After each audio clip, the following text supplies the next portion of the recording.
Alhamdulillahirabbil alamin wa bihi nasta'inu ala umuri dunya waddin.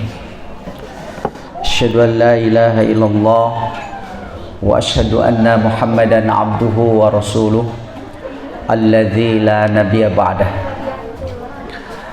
Hadirin akhwatu iman rahimakumullah.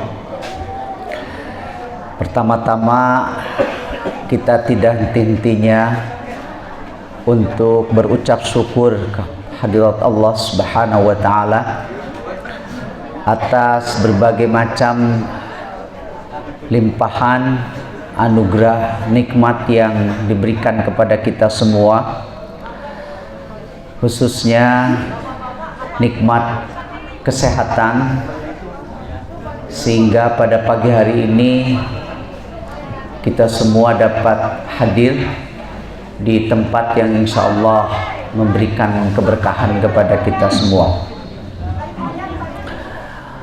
Hadirin ikhwati iman rahimakumullah, Rasulullah sallallahu alaihi wasallam beliau pernah menjelaskan mengenai hakikat atau esensi dari agama, esensi atau hakikat dari keberagamaan. Kata Rasulullah, hakikat dari din atau agama itu adalah an-nasihah, nasihat.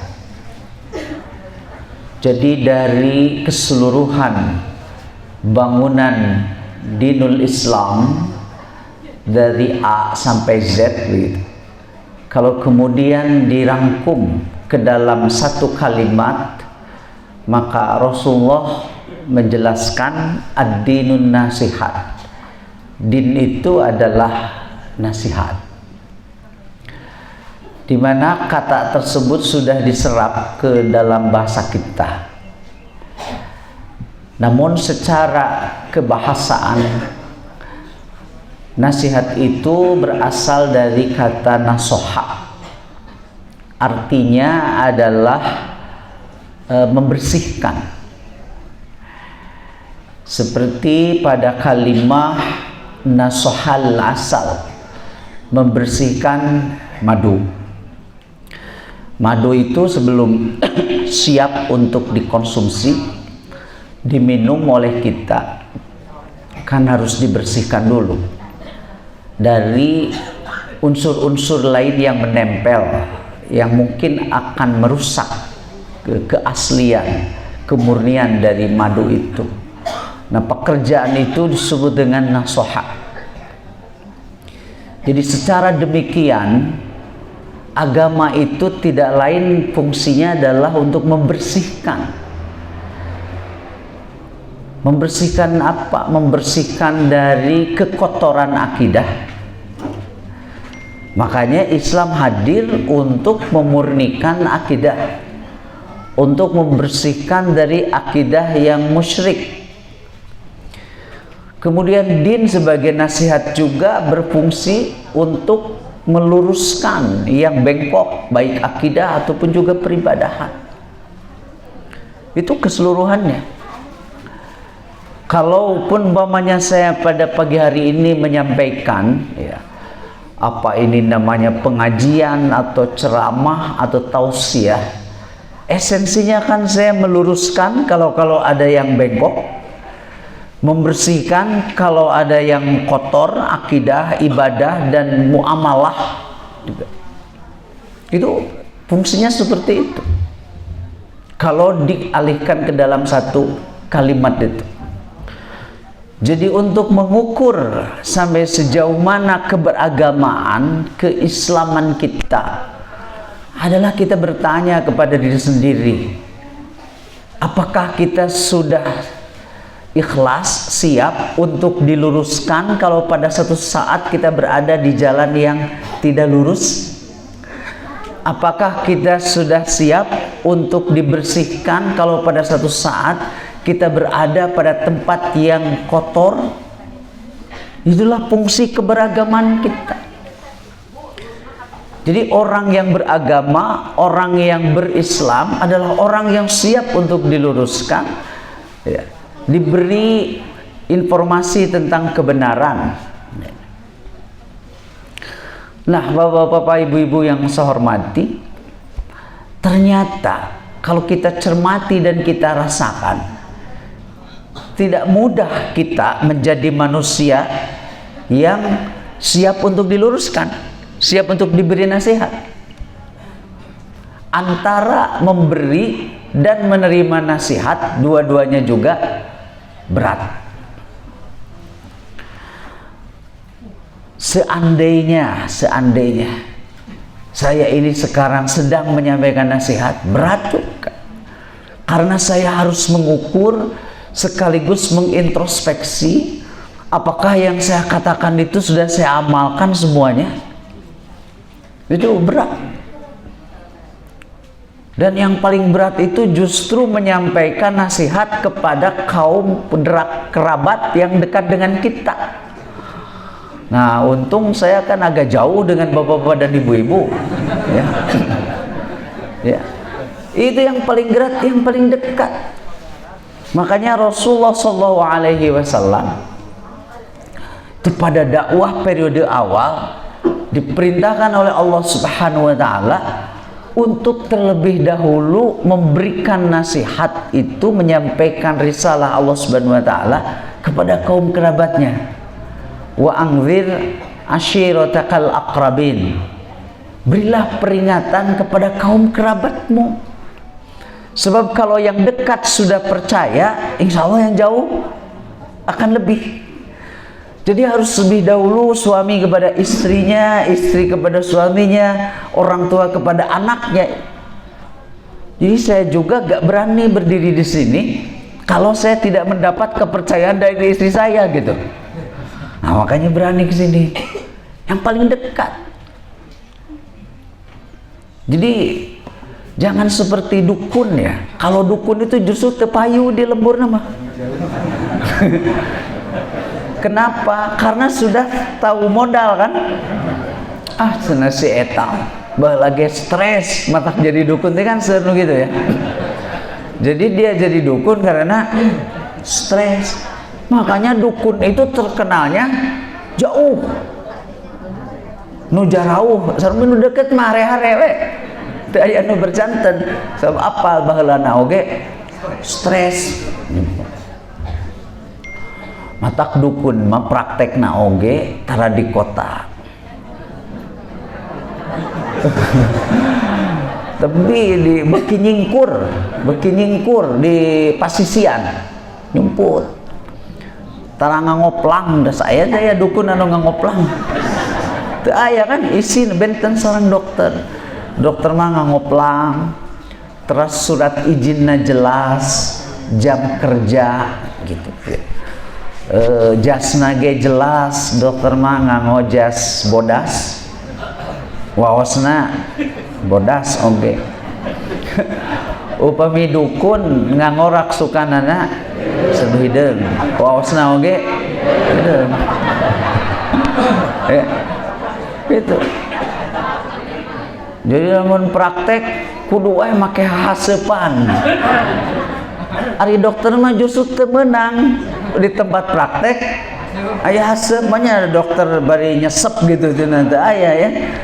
Nah, sadayana di tempat praktek mah daerah bebas asap rokok, no smoking, no smoking. Umi dukun mah haseupan. Dokter mah resepna benten-benten kumaha panyawat. Ari dukun mah anger we. Panyakit naon wae resepna eta. Nuduhkeun yen dukun mah teu make ilmu. Teu make ilmu, matak teu aya sakolana. Aya teh aya sakolana dukun. Teu aya. Ai dokter puguh sakolana. Ngan suprerenjangan dengan sarua we cenah organisasi nama IDI juana oge. Anu hiji Ikatan Dokter Indonesia, anu hiji Ikatan Dukun. Jika nama aya ketuanya IDI dukun ini. Tejanten orang nu beragama mah ulah sapertos dukun, teu dipercaya ku batur salemur apal modal. Tejanten sikap keberagaman seperti ini ya, mengetahui din sebagai nasihat, memberi dan menerima berat dua-duanya. Tadi yang menyampaikan nasihat dia harus introspeksi. Jadi nasihat itu sebetulnya bukan olahan kata, akan tetapi amal yang betul-betul sudah menjadi bagian dari kehidupan dirinya. Ketika disampaikan itu betul-betul dari hati, bukan hanya sekedar anyaman kata saja gitu. Jadi dengan alus keur batur keur manehana mah henteu, enggak begitu. Makanya Rasulullah SAW berdakwah bukan dengan kata beliau itu, tapi berdakwah dengan contoh. Makanya Rasulullah kalau berpidato itu tidak panjang. Jadi saya juga gak mau panjang-panjang. Gak mau panjang-panjang ya. Makanya selalu lihat jam ini, takut terlalu panjang. Makanya khutbah Rasul itu sampai bisa dihafal oleh semua para sahabat. Isinya daging semua gitu bahasanya itu. Kolesterolnya sedikit. Kalau kita ngomong kolesterol semua. Komo di orang mah aya pamimpin bahkan seueur mun pidato teh teu kaharti teh ngomong naon gitu. Jadi langkung saya ulah nyarios gitu. Rasulullah itu yang dikatakan itu bukan hanya olahan kata di mulut, akan tetapi merupakan refleksi, cerminan, ungkapan apa yang beliau amalkan. Itulah Rasulullah kenapa berdakwah selama 25 tahun itu, 23 tahun itu sukses Rasulullah SAW itu karena the power of uswah. Hanya ada 2 nabi yang oleh Allah Subhanahu wa taala diabadikan di dalam Al-Qur'an yang menggunakan kata uswah, yaitu Nabi Ibrahim. Uswahnya terkait dengan akidah. Nanti bapak-bapak ibu-ibu cek surat Al-Mumtahanah ayat 4 ya. Laqad kana lakum fi Ibrahim uswatun hasanatun idh qala liqaumihi inna bura'a'u minkum wa mimma ta'buduna min dunillahi ya abadan hatta tu'minuna billahi wa bada bainana wa bainakumul adawata wal baghdha. Itu di surat Mumtahanah ayat 4. Jadi uswah berakidah itu adalah Nabi Ibrahim. Beliau itu salah satu episode bagaimana beliau mempertahankan akidah itu diperlihatkan oleh Allah Subhanahu wa taala ketika pada akhirnya Nabi Ibrahim itu harus menghancurkan pusat kemusyrikan. Jadi kata Ibrahim, ini nih pusat kemusyrikan itu. Jadi kumpulan berhala-berhala gitu, patung-patung. Dihancurkan oleh Ibrahim. Ini pusatnya. Dan dia menentang kekuasaan sebenarnya Nabi Ibrahim itu. Jadi dia siap untuk berhadapan dengan kekuasaan yang musyrik, politeistik. Hancurkan oleh Nabi Ibrahim semua. Dan ketika itu Nabi Ibrahim itu usia muda. Makanya Allah juga menyebutkan di dalam Al-Quran dengan kata fata Ibrahim itu. Jadi usia kenabian itu usia muda. Rasulullah tuh 40 tahun. Mungkin Nabi Ibrahim di bawah. Makanya Ibnu Katsir ketika menjelaskan kata fata di dalam surat Al-Anbiya itu terkait dengan Nabi Ibrahim, itu Ibnu Katsir dengan mengutip Ibnu Abbas mengatakan bahwa Allah Subhanahu wa taala tidak memberikan ilmu kecuali kepada pemuda, illa wa huwa syab, kecuali kepada pemuda. Jadi ari tos sepuh mah diajar teh iya beral poho makanya kedah sering ulah iya meminang poho langka ya. Jadi ari tos sepuh mah nyiar ilmu teh kedah sapertos tuang kan henteu bosan-bosan karena tuang, padahal anu diuapkeun teh eta keneh. Tapi begitu waktuna jadi paronyo we bapak-bapak ibu-ibu karena sangu teh. Ya Allah teh ka kaum muda mau perin ilmu. Ari kanu tos sepuh mah sesah.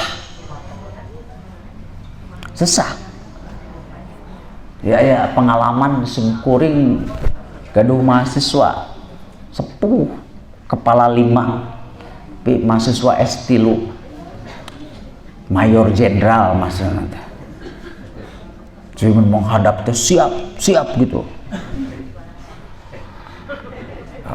Iya Pak, ini ya baca buku ini, saya beri dia 10 buku harus dibaca 3 bulan ya selesai.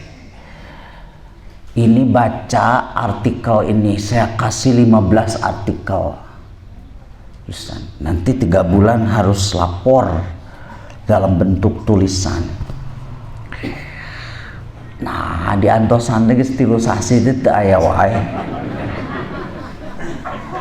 4 sasi teu aya, 5 sasi, pas kagenep sasi sumping ke ruangan sumkuring teh ujuk-ujuk angkat tangan mayor jenderal teh angkat tangan bro.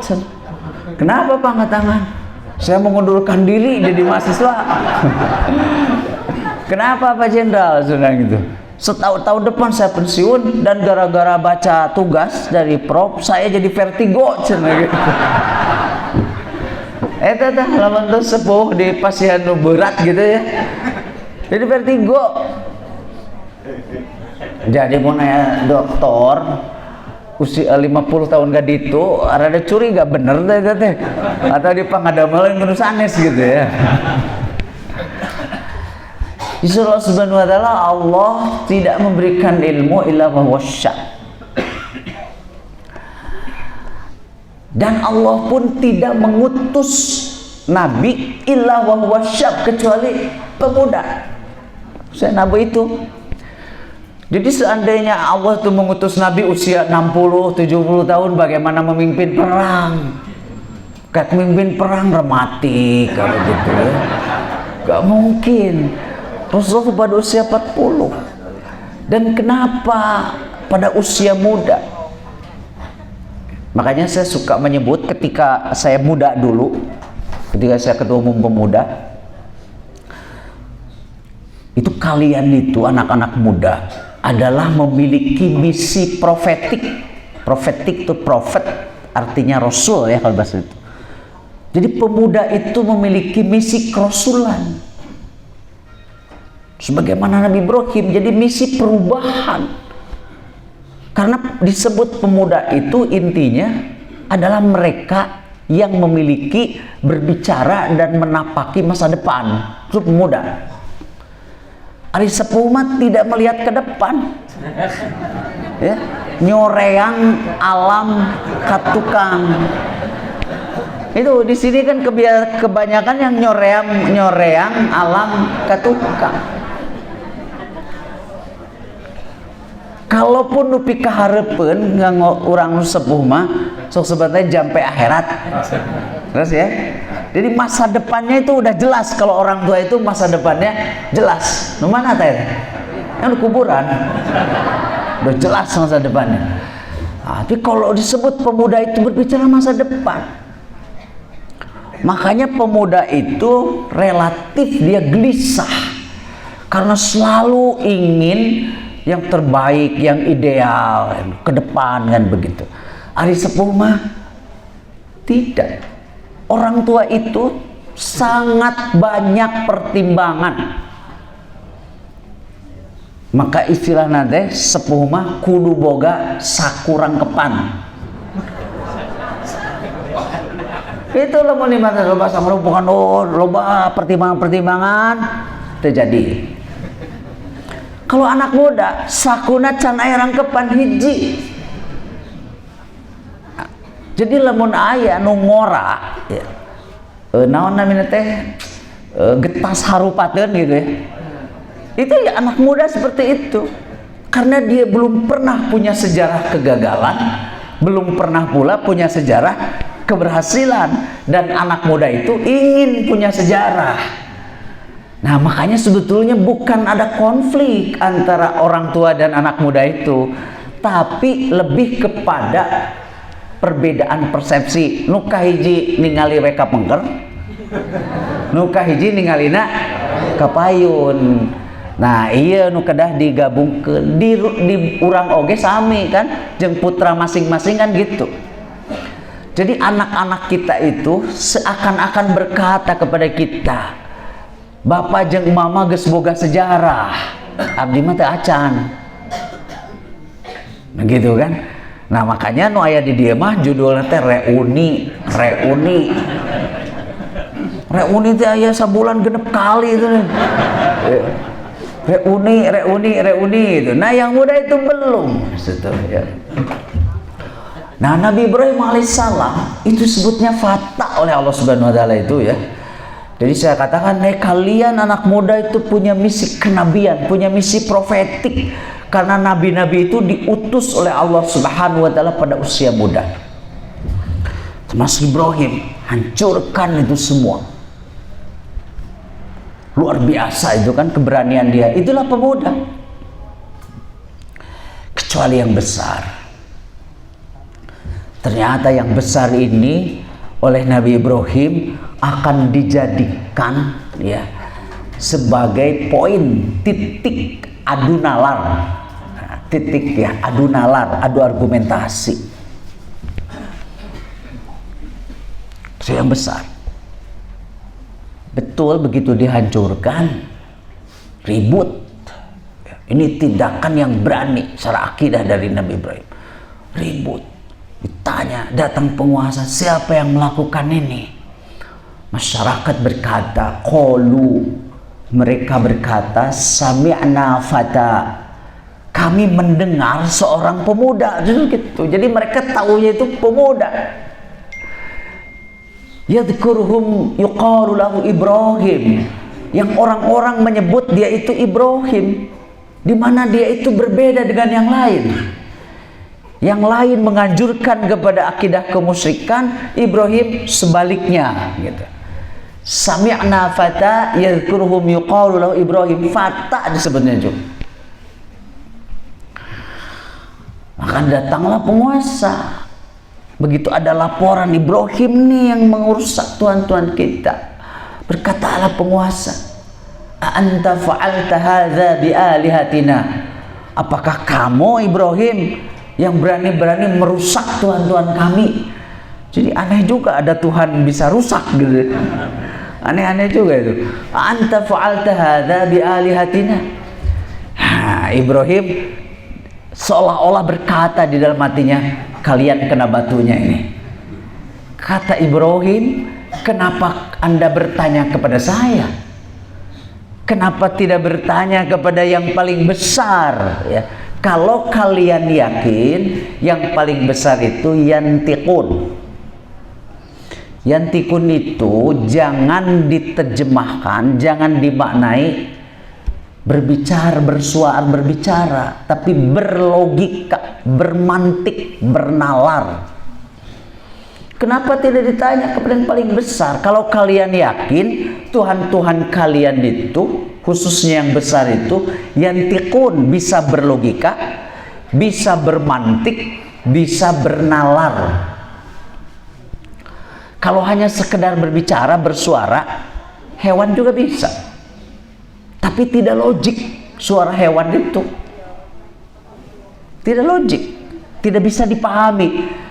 Manusia itu yang membedakan dengan hewan karena pembicaraannya logik, bisa dinalar, gitu. Makanya disebut manusia. Makanya manusia semakin pembicaraannya bisa diterima, bisa dinalar, semakin tinggi kualitas dia sebagai manusia. Upami ajalmi teu nyambung nyariosna disebutna naon eta? Majnun kan? Teu nyambung. ditaruh teh bade ke pengawasan 50 cenah. Kan eta ge sami aya soanten namanya, tapi tidak logis. Kita sebut majnun. Sebut majnun itu dari kata jan, artinya yang tertutup. Yang tertutup apanya? Yang tertutup nalarnya, akalnya itu. Yang majnun itu. Dan jalmi mah ucapan nanti kedah logis gitu ya. Logis. Matak di negara maju, terus di Amerika, calon presidennya sok debat. Itu teh nama salah sawiosnya untuk menilai sampai sejauh mana seorang pemimpin ini memiliki pemikiran yang logis dalam mendapatkan masalah, kan ketinggalan di didinya. Jadi bagus tuh mereka. Jadi diadakan itu debat untuk menilai itu, karena pemimpin itu juga harus logis dari cara berbicaranya. Nabi Ibrahim alaihissalam akhirnya ya si pemimpinnya Namrud juga ketika itu tidak bisa berbicara apa-apa. Memang dia juga tahu bahwa si patung itu tidak berbicara, tidak bisa berlogika. Nah, biasanya penguasa yang seperti ini kalau sudah kalah dalam logika, ya, sudah kalah kekuatan logikanya, maka mereka akan menggunakan logika kekuatan. Akhirnya duruk gitu. Mun ayeuna mah panyara gitu, laporkeun gitu, itu sudah kalah logika. Jadi kalau pemimpin yang adil, dia tidak akan pernah menggunakan logika kekuatan dengan rakyatnya. Rakyat itu haram untuk dimusuhi, haram untuk dicurigai. Tapi kalau rakyat wajib mencurigai pemimpinnya. Wajib itu. Karena namanya pemimpin, dalam tingkatan apapun dia yang diberi amanah oleh rakyatnya. Dan amanah itu pada umumnya bertetangga dengan keistimewaan. Jadi pemimpin kan begitu. Makanya namanya rakyat wajib curiga kepada pemimpin, tapi pemimpin haram untuk mencurigai rakyat. Jadi menaya pemimpin mencurigai rakyat, dia batal sebagai pemimpin. Ya. Batal dia. Makanya jadi pemimpin itu dalam artian pemimpin yang sebenarnya itu tidak gampang. Bahkan terkenal ucapan salah satu pemimpin ya Islam di kita ini itu Haji Agus Salim, Kiai Haji Agus Salim. Beliau itu kan pemimpin dalam arti yang sebenarnya. Beliau tuh orang pinter, gak pernah kuliah, tapi ilmunya melebihi dari yang kuliah. Jadi Gus Salim itu yang umum mengetahui dia memiliki kemampuan berbahasa yang tinggi. Ada sekitar 12 atau 14 bahasa dia kuasai, tapi gak kuliah dia. Ulah iya mah kuliah terus tapi kestilu bahasa asing hiji ge nu bisa. Itu mah. Itu aduh, itu Agus Salim tahun 30-an, dia Gus kuliah tahun 2020-an. Bahasa asing hijau ge nu bisa. Itu agak aja Agus Salim. Jabatannya mentereng beliau itu. Menteri Luar Negeri. Wakil Perdana Menteri. Kayak Agus Salim itu. Tapi dia hidupnya sederhana. Ini Menteri Luar Negeri, rumahnya ngontrak. Ngontraknya juga bukan di pinggir jalan, di gang. Dan para aktivis muda, kalau ke rumah beliau, itu biasa ada pemandangan umum. Jadi di ruang tamunya itu selalu ada kasur yang digulung. Itu untuk tidur putra-putrinya. Itu Menteri Luar Negeri. Dan kata Haji Agus Salim, kami terbiasa kalau gaji belum datang, makan itu ya pakai kecap saja. kata beliau, ini menteri luar negeri. Dan paling bagusnya kami tidak merasa miskin. Jadi orang lain yang nyebut Haji Agus Salim miskin, tapi dia nggak merasa miskin, itu bagus. Ulah iya macet batur orang teh beungar, tapi mana henteu urang teh beungar. Tanu kieu mah moal infak seumur umur. Ya. Haji Agus Salim itu kata orang lain miskin. Bahkan kata seorang Indonesianis Amerika, George McTernan Kahin, satu saja katanya kelemahan Salim itu, dia hidupnya miskin. Tapi kata Salim, enggak, saya gak miskin. Ini mantep. Dan rata-rata pemimpin pada generasi seperti itu, seperti Muhammad Natsir ya, dia itu mantan ketua 1 PP Persis tahun 30-an. Beliau itu digambarkan ya, kalau jasnya itu punya satu. Dan masih terlihat gitu kalau ada yang sobek dikit ya, di kaput aja, di kaput. Sama kesaksian Kahin juga, George McTernan Kahin. Saya itu kalau ketemu Natsir, dia gak seperti menteri. Ya, jadi kemejanya yang putih itu sudah berulang-ulang dicuci, jadi dari putih sudah menjadi putih bedas kolot. Nah, ya. Bedas kolot gitu ya. Bedas kolot. Kemudian terlihat matanya itu agak cekung situ, menunjukkan dia kurang tidur, makan juga tidak begitu bergizi kali begitu ya. Kurus, tidak meyakinkan sebagai menteri. Tapi kalau dia menyampaikan pendapat, dia berbicara, kelihatan dia itu menteri. Beda jeung ayeuna. Begitu ditinggali bajuna, oh menteri ya gitu. Menteri ya bajuna ya. Wah, jasna buatan Singapura. Ya, dasina Louis Vuitton, Prancisan gitu ya. Sararengit. Tapi begitu ngomong, cek urang baleunah teh, ieu juga lain menteri cenah. Jadi beda sekali kan? Dan dulu ari baheula mah bajuna mah teh juga menteri, juga baju rakyat teh biasa. Tapi begitu dia berbicara, itu menteri. Ayeuna mah bajuna menteri, begitu ngomong saya kena RT no? Tengeng macam-macam simkuring teh katos janten ketua RT ya. Jadi upami ningali kumaha kualitas RT di Indonesia, tingali ya simkuring ya.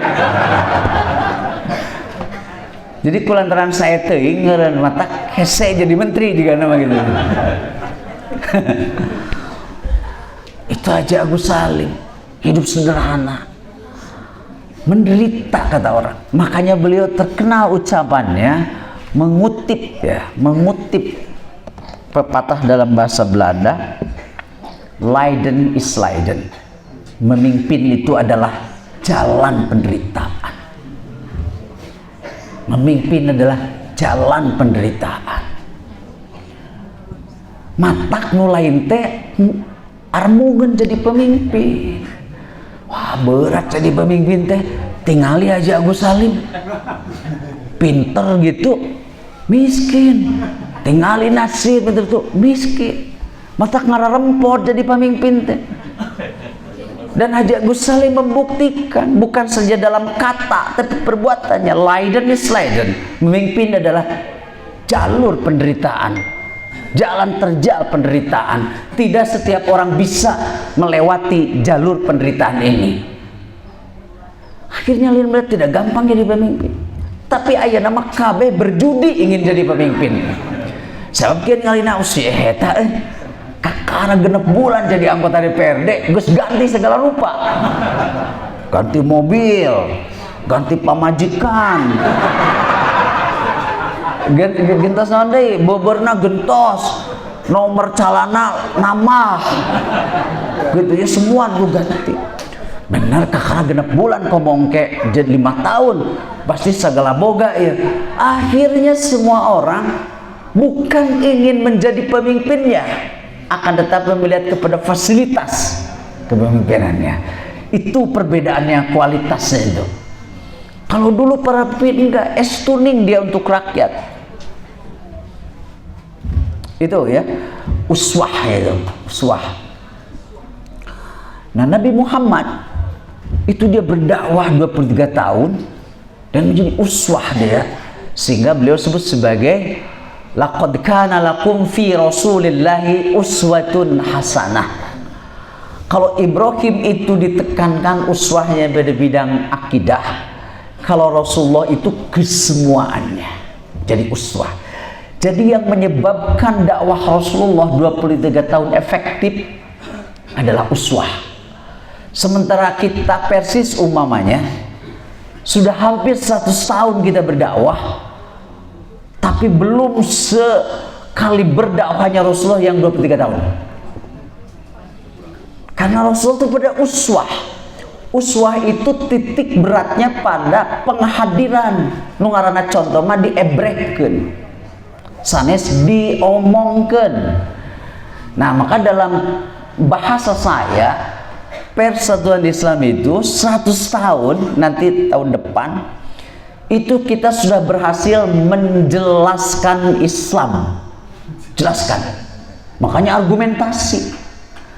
Makanya 100 tahun kedua Persis ini harus berdakwah lewat uswah, yaitu menghadirkan. Jadi penjelasan tanpa kata, tapi penjelasan lewat fakta. Itu adalah uswah. Saya ingin mengutip sebuah kejadian yang menarik ya. Kejadian kecil gitu, peristiwanya singkat. Tapi inilah kekuatan uswah gitu, contoh. Itu pada tahun ke-5 Hijrah, Rasulullah SAW, beliau kan tidak berhasil melaksanakan ibadah haji. Bukan karena COVID ketika itu ya, tapi karena Rasulullah tidak diizinkan masuk ke kota Makkah. Gitu. Akhirnya Rasulullah diizinkan tahun yang akan datang, tahun depan. Itu pun hanya 3 hari. Kenapa 3 hari? Karena kaum Quraisy takut, khawatir orang-orang Mekah terpikat oleh Rasulullah. Nah ini terpikat. Poe. Jadi lamun diberi saminggu bisa-bisa Rasul Islam kabeh. Itulah kekuatan uswah itu, takut terpikat. Makanya kamu 3 hari saja. Gitu. Nah jadi pada tahun ke-5 Hijrah Rasulullah gagal melaksanakan ibadah haji karena tidak diizinkan. Dan Rasulullah akhirnya berhenti ya sebelum kembali pulang setelah mengadakan perundingan di satu tempat yang namanya Hudaybiyah. Dan perundingan yang diadakan di situ namanya Sulhu Hudaybiyah. Karena ibadah haji tidak bisa dilaksanakan, Rasulullah memerintahkan kepada jamaah haji yang hadir agar mereka tahallul dengan mencukur rambut. Apa yang terjadi? Tidak ada satupun jamaah ketika itu yang mengikuti perintah Rasul. Teu aya nu ngagugu. Rasulullah sedih nih. Sedih Rasulullah. Karena ini gagal beliau sebagai Rasul, perintah tidak dilaksanakan. Ada yang menganalisis kemungkinan gitu, khususnya yang sahabat-sahabat muda lah katakan. Kecewa mereka. Padahal kan tinggal 20 km lah, udah kita perang aja. Kayaknya yang muda mah maunya perang kan gitu, nu orang mah. Nu kolot mah heula kudu boga sakurang kepan. Kudu lobat tinimangan kan gitu ya. Kolot mah geus logok tapak genteng kadek. Gitu. Ari nu ngorama can legok, can loboga tapak, komo ngadek gitu ya. Mau nu ngorama gitu. Yang muda itu kan begitu. Dulu juga kan waktu merdeka Bung Karno sama Bung Hatta itu, nih Bang, bagaimana nih kita harus ngomong dulu sama Jepang, bagaimanapun Jepang begini. Datang budak ngora, Bung, apa urusan Jepang ayeuna apa anak budak ayeuna?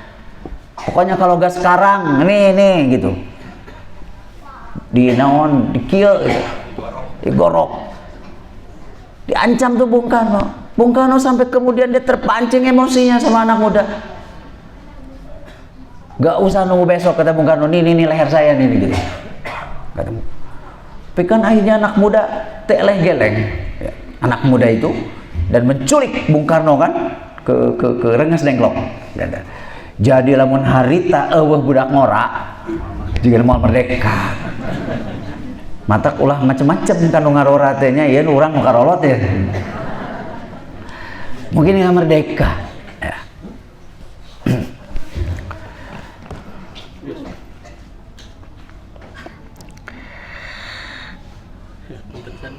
Apa enggak? Nah jadi nggak dilaksanakan. Kemungkinan sahabat muda itu inginnya nerobos saja ke Mekah gitu ya. Katanya Rasulullah itu sangat masyghul sekali. Beliau itu sedih, perintahnya tidak diikuti, beliau merasa gagah. Dan beliau masuk ke tenda istrinya yang ikut ketika itu. Dan istri Rasul itu Surti. Ningali Rasul naon menuju sedih gitu ya, sedih. Kata istri Rasul itu, apa yang terjadi? Sampai kelihatannya sedih begitu. Kemudian Rasul menyampaikan bahwa dia memerintahkan untuk bertahalul, tapi gak ada yang ikut. Kemudian istrinya mengajukan usul kepada Rasulullah. Bagaimana Rasul? Ketika perintah sudah disampaikan, ketika himbauan juga sudah disampaikan, tapi tidak ada yang mengikuti, bagaimana kalau engkau beri contoh saja? Jadi diparentahkan atos, dihimbau oge parantos, tapi teu aya nu ngagugu. Usul ti bojona rek kumaha upami paparin contoh we. Kahartos tuh ku Rasul. Tak usul ti istrina.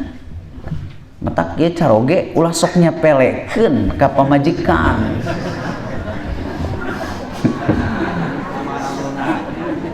Ya ada lalaki mah sok sombong.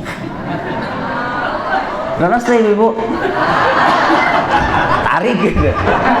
Tarik ke sana. Jadi nganggap diri nate segala nyaho, segala bisa, segala boga, bari kanyataan ente. Jadi sebetulnya istri-istri kita itu hormat kepada kita, menjaga kehormatan suami. Sebenarnya mah si istri orang, bojo orang terpintar. Nah, tapi menutup kepintarannya demi kehormatan suami. Lurus kan?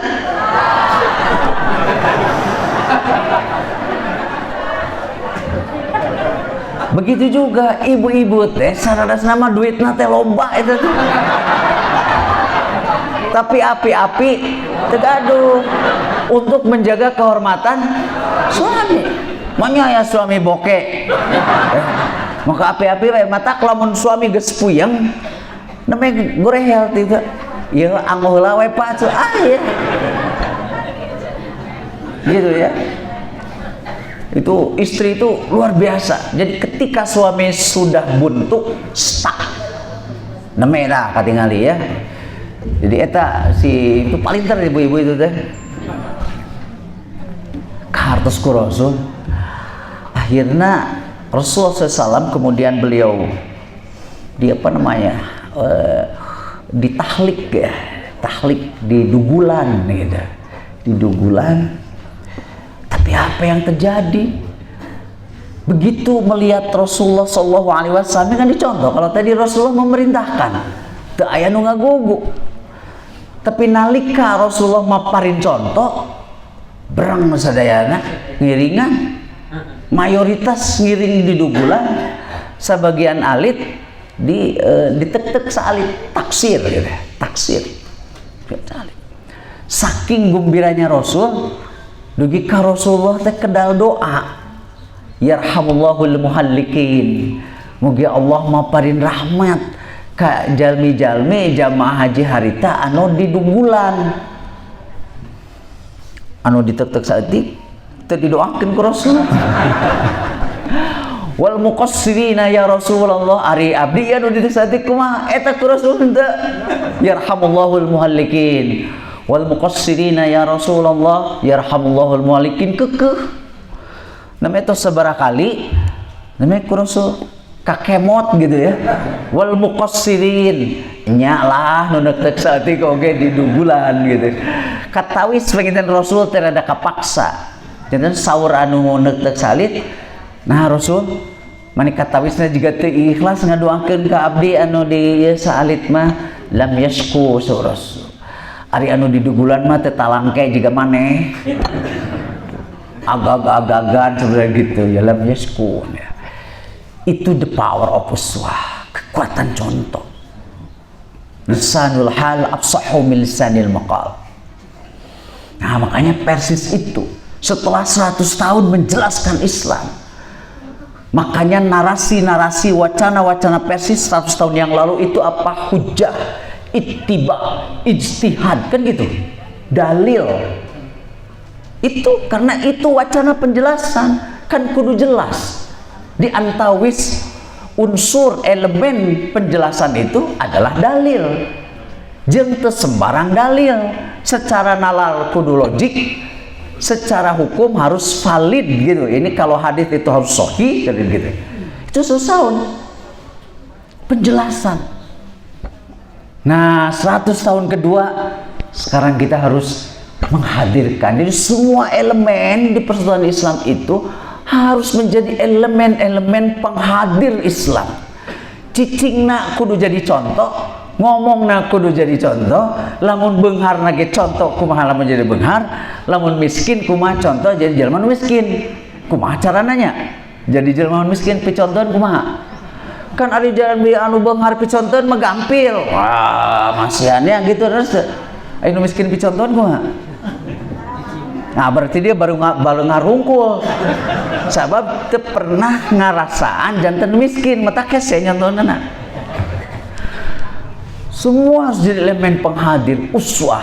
Itulah yang menyebabkan Rasulullah 23 tahun. Saya sering mengutip ya satu logika dari orang Kristen, penulis buku terkenal tahun 80 namanya Michael Hart. Michael, cek orang Arab mah Michael, Michael, kebal enak jadi naon ya? Aya teh namina Michael. Michael Hart. Dia menulis buku yang diterjemahkan ke bahasa Indonesia menjadi 100 tokoh paling berpengaruh di dunia. Nomor 1 Nabi Muhammad, nomor 2 Isaac Newton, nomor 3 Yesus. Nah ini protes orang-orang Kristen. Kenapa Yesus nomor 3? Kok Muhammad nomor 1? Nah si penulis ini bukan sembarang penulis, dia punya alasan. Alasannya begini katanya, Muhammad itu menjelaskan Islam dan sekaligus dia melaksanakan menghadirkan Islam dari A sampai Z. Jadi dijelaskan, oke diamalkan itu. Muhammad menjelaskan, katakanlah kalau A itu kehidupan dari mulai dia lahir, kan kita punya syariat dari mulai lahir. Sampai Z itu katakanlah kematian, kita punya syariat kematian. Diamalkan oleh Rasul, diperlihatkan. Rasul menjelaskan tentang bagaimana mendidik anak, beliau punya anak. Beliau menjelaskan bagaimana berumah tangga, beliau punya istri. Beliau menjelaskan bagaimana cara menyampaikan kebenaran termasuk mempertahankan kebenaran bahkan lewat senjata sekalipun. Beliau panglima perang.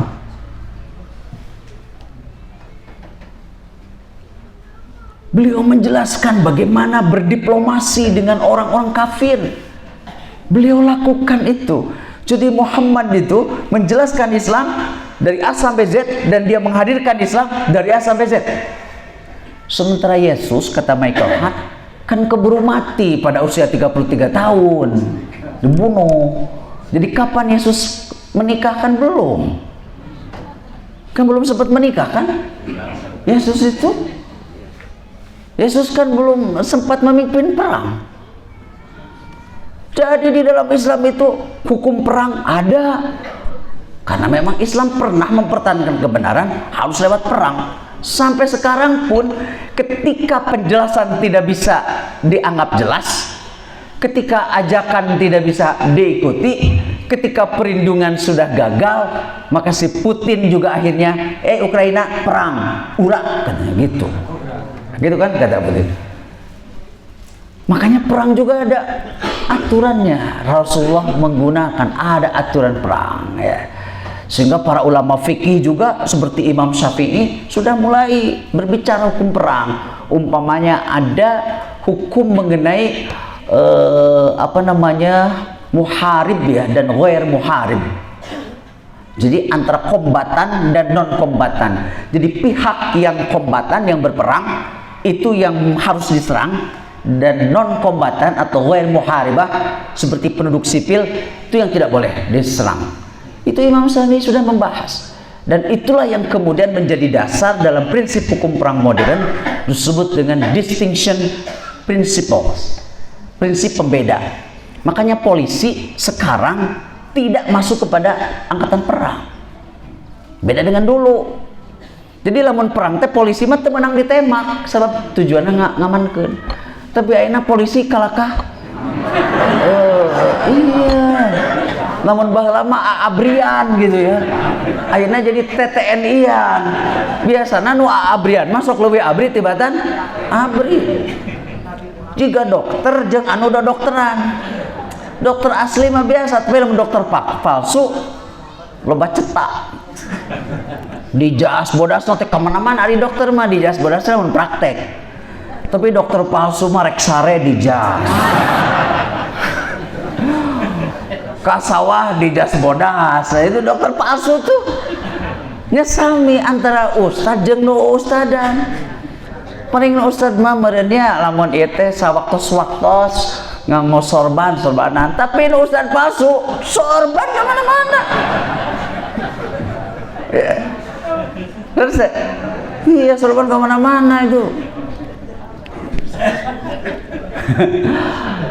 Nah, jadi kata Michael Hart, Yesus itu tidak berkesempatan. Mungkin ya untuk menuntaskan ajaran agamanya belum tuntas karena keburu disalib menurut keyakinan mereka. Nah, itu ya. Jadi keberhasilan Rasulullah itu dengan uswah itu 23 tahun. Ya, kita persisnya 100 tahun. 100 tahun menjelaskan, mari kita nanti 100 tahun kedua kita hadirkan nih yang sesuai Quran Sunnah itu untuk seluruh elemen kehidupan ya. Dari mulai soal kebersihan lingkungan, kesejahteraan ya. Kita semua ini harus jadi yang sejahtera, anu gembira. Ulah iya mah pamenteu teh asa kekarunyangeun gitu ya. Nih mani sedih gitu nih kali nanti kudu cenghar ya. Du cenghar. Terus ya, Pak? Du cenghar. Hadirin ikhwati marhamakumullah. Nah, itu ya terakhir nih. Tadi kan saya menjelaskan tentang nasihat ya, terakhir. Untuk menguatkannya lewat contoh. Nah, ini contoh sejarah. Bagaimana kekuatan nasihat.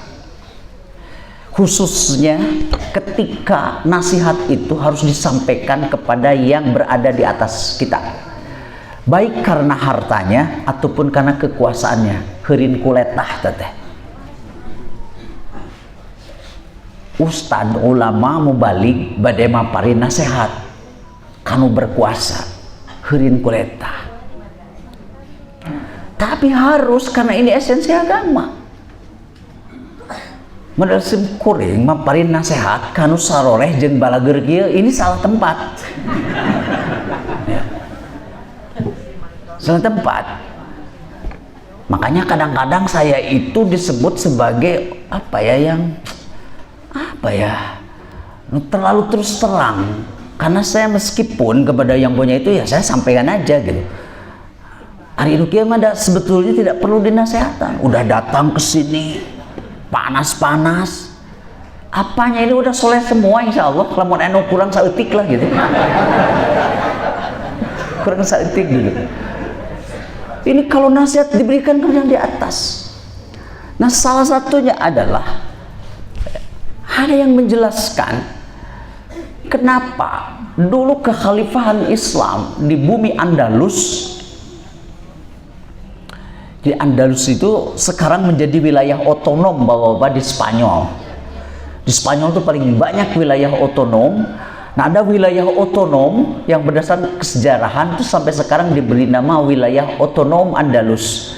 Itu meliputi dari Malaga, Granada, Cordoba, sampai Sevilla. Saya ingin bertanya dulu, adakah bapak-bapak dan ibu-ibu yang sudah ke sana? Aduh, iya. Orang geus cuet ka hareup. Masih keneh teu acan nincak eta bumi Allah. Ya, jadi saya doakan ya bapak-bapak ibu-ibu. Paling lambat tahun depan. Apa itu? Kedaya rencana heula nanaon oge ya. Jadi otonom Andalus sekarang itu dari Malaga. Malaga itu berbatasan dengan Maroko.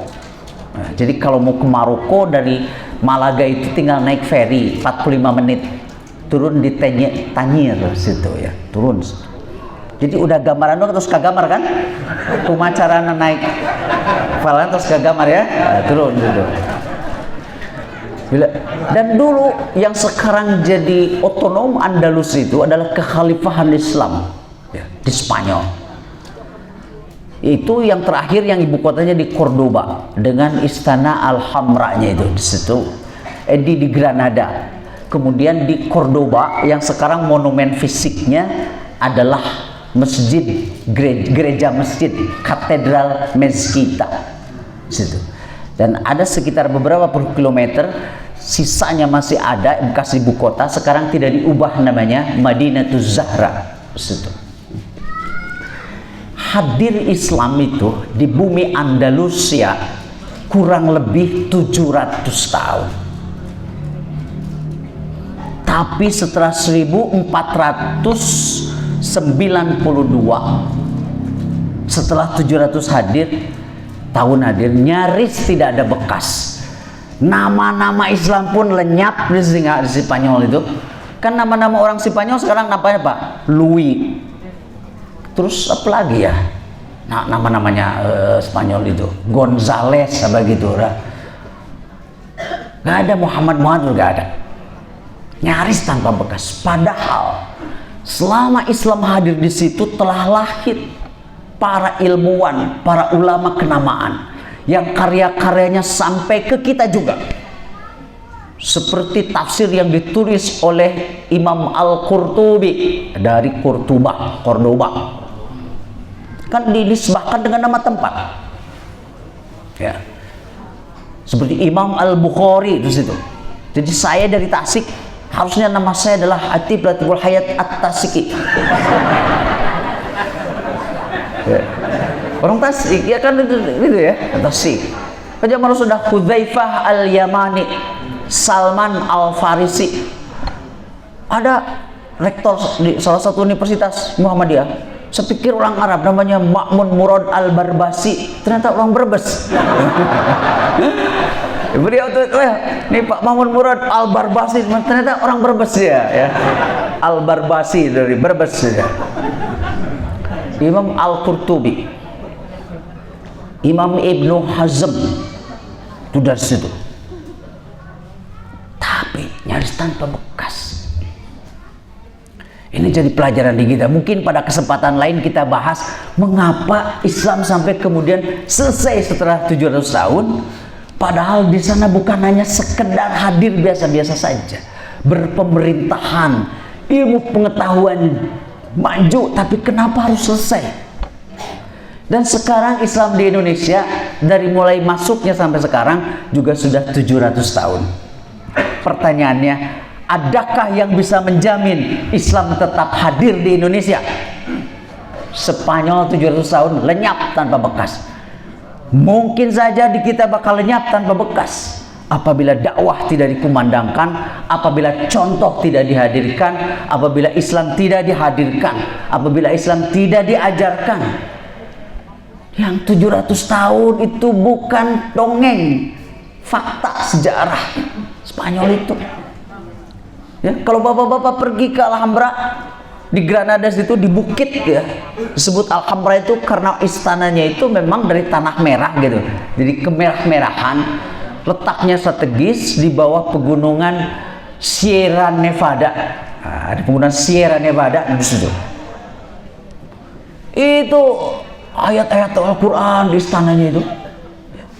Kemudian ada satu tempat, kayaknya mungkin dulu itu pengadilan, di pintunya masih tertulis itu Babus Syariah di situ. Begitu juga di Cordoba, masjid di katedral masjid kita itu 700 tahun. Nah, yang ingin saya sampaikan ini untuk menutup ya penjelasan yang itu. Kenapa pula sampai hadir 700 tahun? Melahirkan pemerintahan yang bagus, ilmu pengetahuan maju. Salah satu diantaranya adalah karena para ulamanya berani ikhlas menyampaikan nasihat kepada pemimpin. Dan pemimpinnya ikhlas untuk menerima nasihat. Sebab lamun pemimpinna ikhlas menerima, ari ulama nasihat, disinilah ya, perpaduan. Jadi keberhasilan, kejayaan Islam di situ bukan karena manusianya seperti malaikat, tidak mungkin. Tapi itu tadi, para ulamanya berani ikhlas menyampaikan nasihat, para pemimpinnya ikhlas untuk menerima, itu yang harus itu.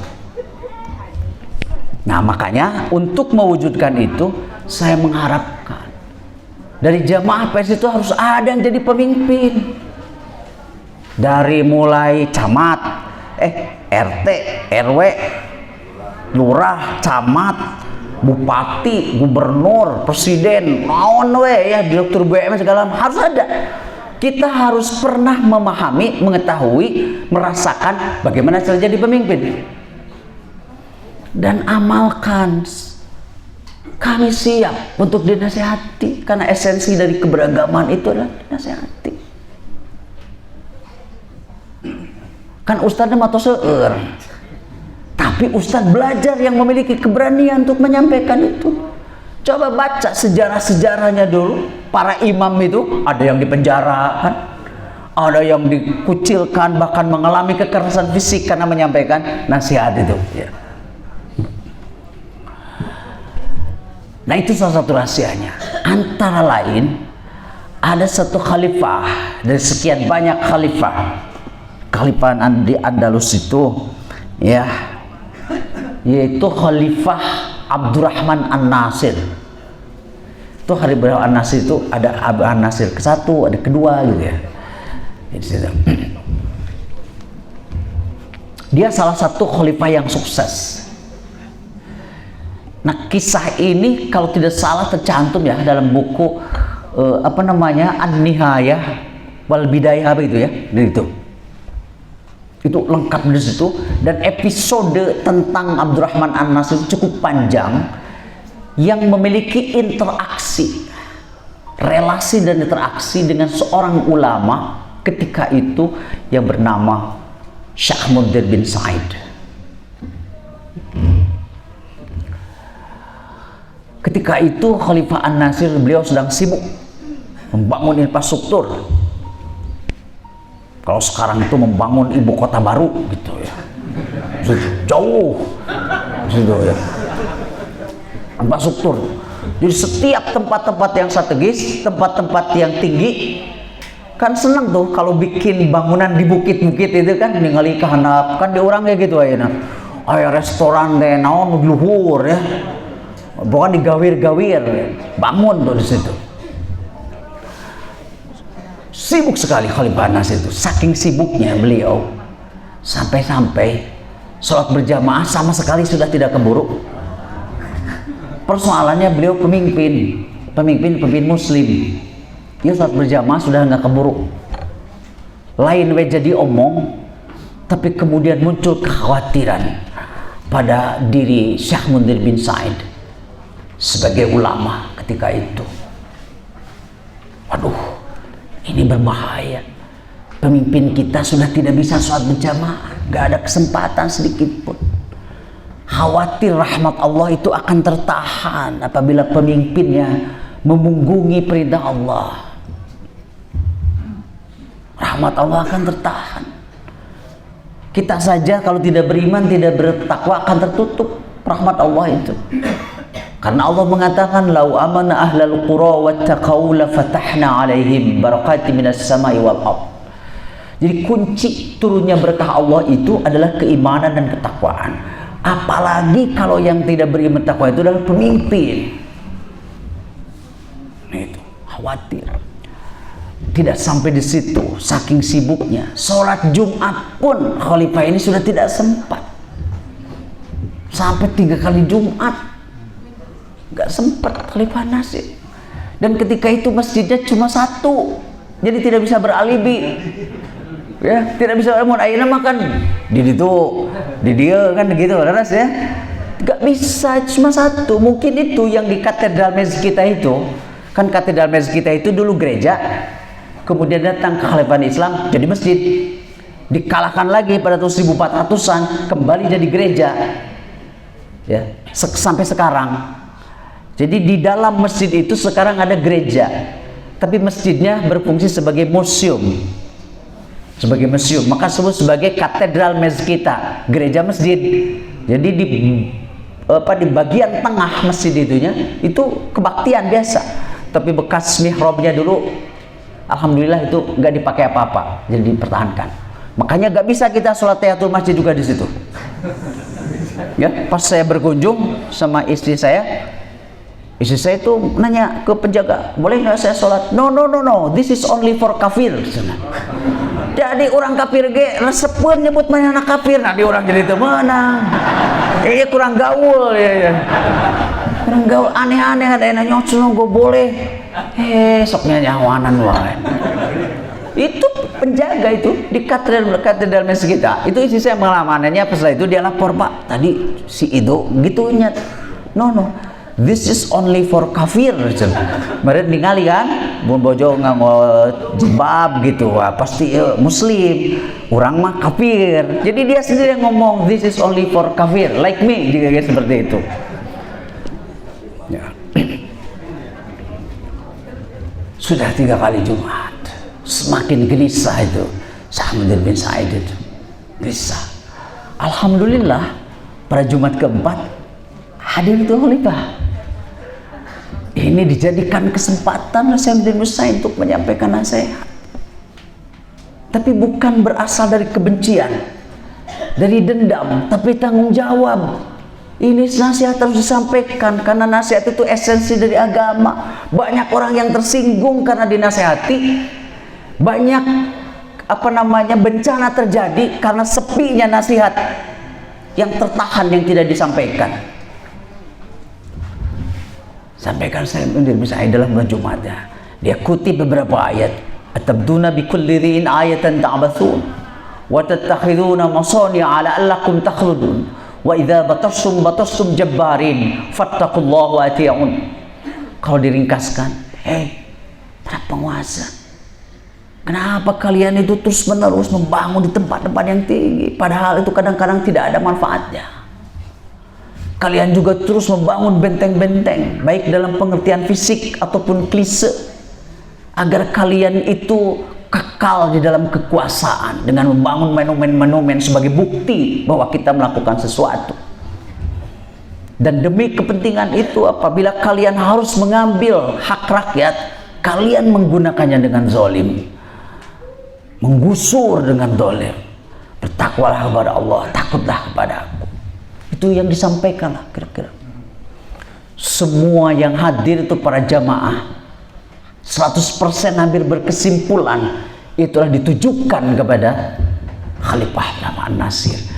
Makanya Khalifah An-Nasir pun merasa langsung, dan dia setelah selesai sholat Jumat bertanya kepada putranya Al-Hakam, yang kelak jadi khalifah juga beliau, Al-Hakam, bagaimana pendapat engkau tuh khutbah Syekh Mundir yang tadi itu? Jawaban Al-Hakam itu merupakan jawaban kita pada umumnya kalau dinasehati seperti itu. Kan gitu di orang kayak, singkirkan, ya mah gandeng mas. Ya mah gandeng, sok kayak ngatur-ngaturnya gandeng, jadi singkirkan gitu kan. Oposisi segala macam. Semua nabi itu oposisi terhadap kekuasaan. Ada gak nabi yang tidak oposisi terhadap kekuasaan? Tidak ada.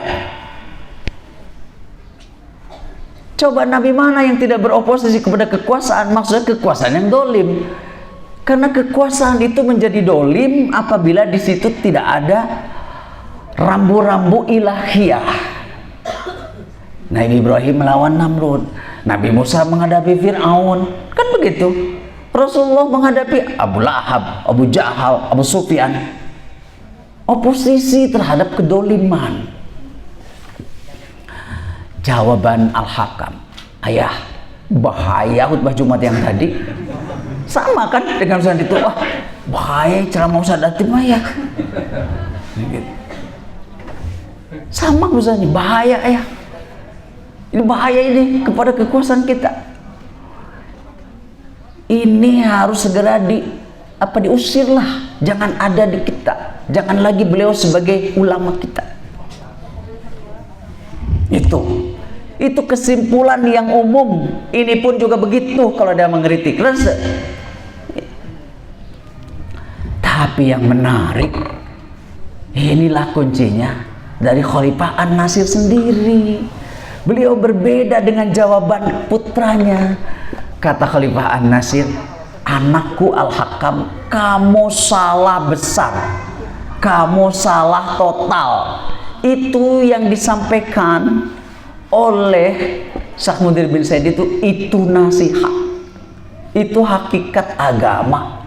Dan Syekh Mundir bin Said itu adalah sebenar-benarnya ulama, sebenar-benarnya khotib Jumat. Dia harus menyampaikan seperti itu. Kamu salah. Nah, ini hebatnya pemimpin kan.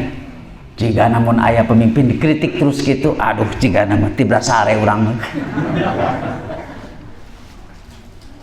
Salah kamu, itulah sebenar-benarnya ulama itu seperti saya nanti bersaid. Dia sampaikan di depan ayahmu ini yang memang keliru. Ayahmu ini keliru, harus dinasehati. Oleh karena itu aku pesan ya kepada kamu, bal yusalli bin nas hayatana wa hayatahu insyaallah. Selama ayahmu hidup dan nanti kalau kamu menjadi khalifah, tetaplah Syekh Mundir bin Said itu untuk mengimami sholat kita. Dia harus tetap menjadi ulama kita. Janganlah kau ganggu mimbar Jumatnya, jangan kau kotori mimbar Jumatnya itu. Yusalli bin nas hayatana wa hayatahu insyaallah. Luar biasa. Itulah salah satu kuncinya kenapa Islam 700 tahun hadir. Berarti ketika tidak hadir, nasihat sudah tidak ada lagi. Selang beberapa lama terjadi ujian dari Allah. Halodo situ berkepanjangan. Pertanian gagal, peternakan banyak yang mati, sumber air susah sekali. Dalam situasi seperti ini, pemimpin yang bagaimana yang bisa menurunkan air hujan, bahkan membuat setetes air saja tidak bisa, gak bisa. Dan Khalifah An-Nasir pun tahu itu. Hanya satu, untuk membuka pintu langit agar Allah menurunkan hujannya itu, yaitu dengan sholat istisqa. Itulah untuk membuka pintu langit itu dengan sholat istisqa. Bukannya tidak bisa Khalifah An-Nasir itu, tapi dia malu. Saya ini sudah memunggungi perintah Allah Subhanahu wa Ta'ala, dengan sengaja saya tidak sholat Jumat, kemudian saya tidak sholat berjamaah dalam waktu yang panjang. Terus sekarang mau mengangkat tangan tinggi-tinggi, aduh, rasanya saya ini terlalu kotor untuk itu. Bukan tidak bisa gitu ya, untuk sholat istisqa itu rasanya saya ini tidak memiliki keberanian untuk mengangkat tangan saya tinggi-tinggi memohon kepada Allah untuk diturunkan hujan. Akhirnya dia mengutus orang dekatnya, ajudannya atau apalah begitu ya, untuk menemui Syahmuddin bin Said, memohon agar beliau memimpin sholat istisqa. Begitu datang utusannya, ditanya sama Syahmuddin, bagaimana kabar Khalifah An-Nasir sekarang? Berkata jujur nih ajudannya, Syekh, sekarang ini setelah Syahmuddin memberikan nasihat dalam khutbah Jumat itu, tidak pernah lagi dia tidak sholat berjamaah. Bahkan saya mendengar tidak pernah ada malam yang terlewat untuk tidak sholat malam tuh Khalifah. Dan bahkan di dalam doanya aku mendengar selalu beliau tuh menangis. Bahkan ada satu malam yang aku dengar beliau berdoa begini, ya Allah, janganlah kau berikan azab kepada rakyatku ini disebabkan karena kedolimanku sebagai pemimpin. Janganlah kau berikan azab kepada umatku karena kedolimanku sebagai pemimpin. Jadi dengan perkataan lain seolah-olah Abdurrahman An-Nasir ingin berkata, ya Allah, berikanlah adab kepadaku saja, jangan kepada rakyatku gitu. Demi mendengar laporan itu, terharu Syahmuddin bin Said, bergembira sekali. Dia bersyukur mendapat pemimpin yang ketika diberi nasihat tidak berbalik menjadi dendam, tapi nasihat dianggap seperti minimal setitik air di tengah kegersangan yang menjadikan hidupnya itu segar gitu dengan nasihat itu. Demi mendengar laporan itu, Syahmuddin mengatakan, insya Allah saya akan memimpin sholat istisqa.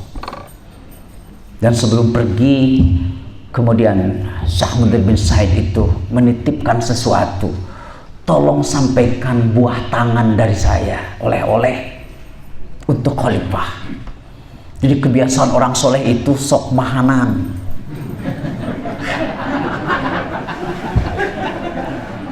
Nah, itu orang soleh itu silih mahanan, saling memberi. Jangan dilihat dari besar kecilnya itu, saling. Naon we eta mah. Ya. Kumaha cenah Ustaz upami saling memberi rokok cenah gitu dah. Kumaha eta tah? Ya. Memberi buah tangan kepada Khalifah. Tapi ini buah tangan dari ulama, dari Ustaz itu bukan sembarang buah tangan, tapi sebaris puisi syair yang dalam sekali maknanya, berisi syukur, apresiasi, pujian, ekspresi kesyukuran kepada Allah Subhanahu wa Ta'ala memiliki pemimpin yang luar biasa ini. Berikanlah ya oleh-oleh ini untuk khalifahmu. Nah, puisinya sebaris saja, makanya saya hafal loh puisinya. Dan menurut saya analisis, tampaknya ini diabstraksi, dikristalisasi dari firman Allah yang tadi, lau amana ahlal qura wattaqau la fatahna alaihim barakatim minas samai wal ard. Itu dikristalisasi jadi sebaris puisi. Begini bunyinya, ihmilil matara ma'aka. Hei ajudan, ihmilil matara, bawalah hujan ma'aka bersamamu. Mantap sekali kan? Ihmilil matara ma'ak, bawalah hujan bersamamu ke hadapan khalifahmu. Idza khasya'a jabbarud dunya, apabila pemimpin dunia takut, khusyuk, tunduk pada Allah Subhanahu wa Ta'ala, faqad rahima jabbarus sama, maka Allah sang pemimpin langit dia akan menurunkan rahmatnya. Luar biasa kan puisinya? Eta tah oleh-oleh ti ulama mah loba. Jadi anggaplah yang saya sampaikan di sini sebagai oleh untuk bapak-bapak, ibu-ibu ya. Udah kan saya sampaikan oleh-oleh saya. Udah.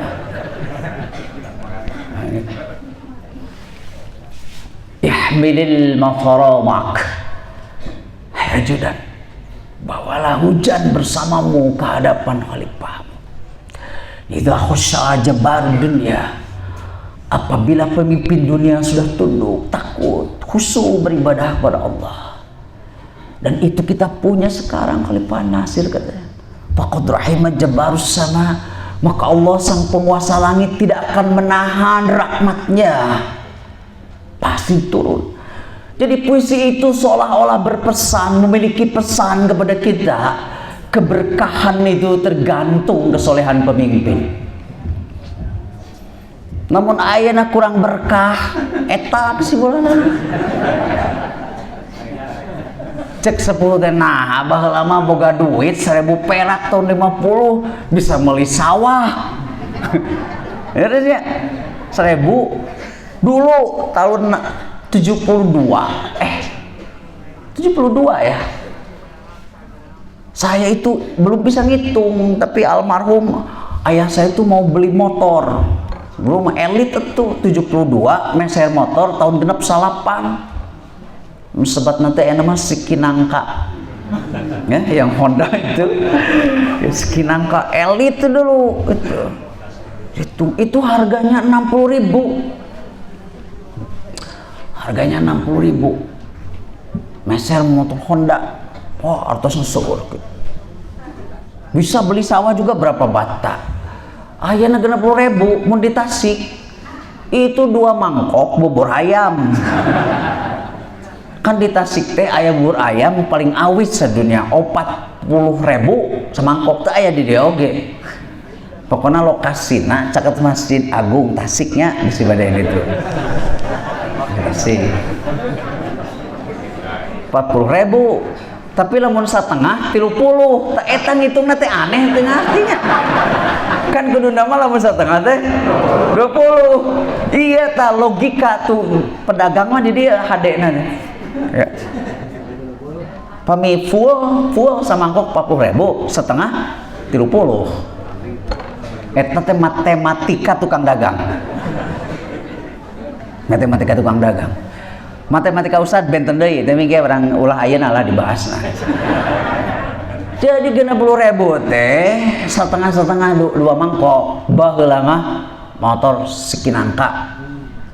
Boleh gitu ya. Keberkahan. Jadi berkah Allah itu tergantung kesolehan pemimpin. Kesolehan pemimpin tergantung kesolehan rakyatnya. Jadi orang ulah seserian sorangan matak aya pemimpin itu soleh teh. Iya itu. Orang-orang can saroleh. Nah atuh teh apal mimpin milih nu soleh teh kumaha gitunya. Gitu. Akhirnya disampaikan tuh si oleh-oleh dari Syekh bin Said itu. Ihmilil mataroma. Jika namanya rucu datuh Khalifah Nasir teh. Idza khusya jabbar dunia faqad rahima jabbarus sama. Mun aya nama dilaminating bahasa eta teh ya. Ngan harita teh can aya. Setelah itu dilangsungkanlah salat istisqa dipimpin oleh Syekh bin Said. Diangkatlah tangan tinggi-tinggi untuk memohon kepada Allah akan diturunkan hujan. Dan Allah tidak perlu terlalu lama untuk menahan rahmatnya itu. Diturunkanlah hujan. Dari situ semakin takutlah Khalifah An-Nasir itu untuk coba-coba dia mengulangi perbuatan yang tidak diridhoi Allah itu. Inilah kekuatan nasihat. Inilah esensi hakikat dari keberagamaan kita. Mari kita laksanakan saling menasihati. Maka perintahnya tawasau bil haq.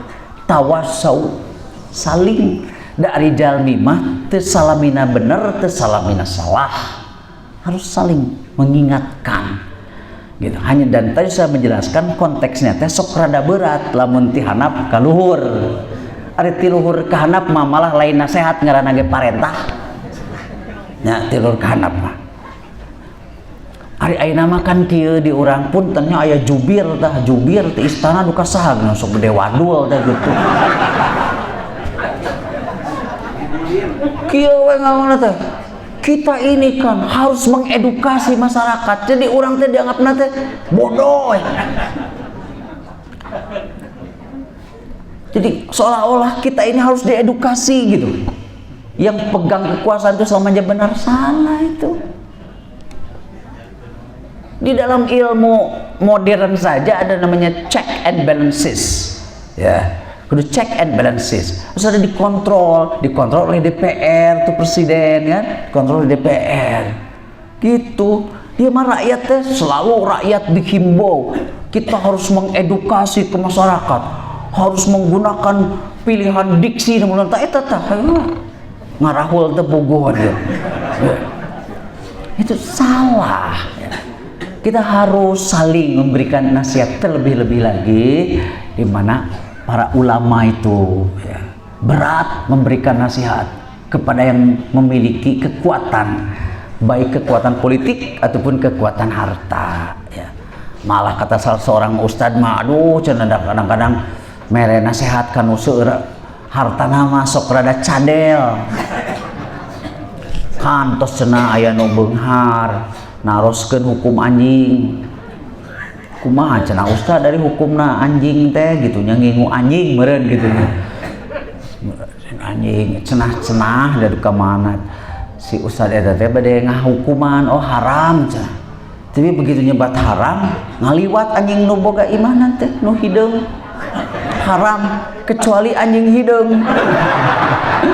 Langsung ari kanu boga duit mah aya kecuali, tapi lamun teu boga duit mah kaasup nu hideung gitu.